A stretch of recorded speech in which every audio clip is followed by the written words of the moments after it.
The UN Climate Change Conference is over, ending 2 days later than scheduled.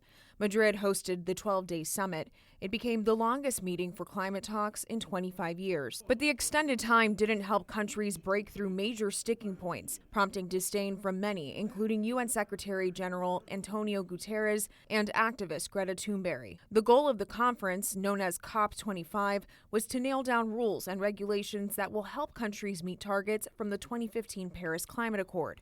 The Accord's main target is to cap the rise of global warming at 1.5 degrees Celsius. According to a recent UN report, the world's temperature is set to rise by 3 to 4 degrees by the end of the century. Why is it so important to stay below 1.5 degrees?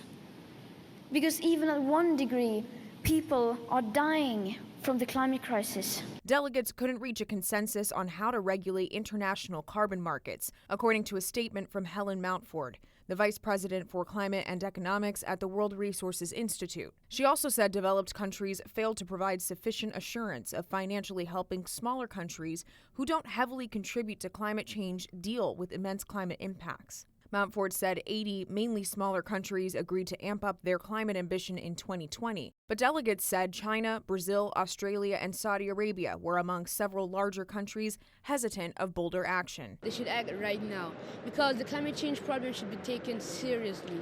It's not a joke. It's about future generations. While Mountford called for countries to step up now, the conference tabled sticking points for COP26 in 2020.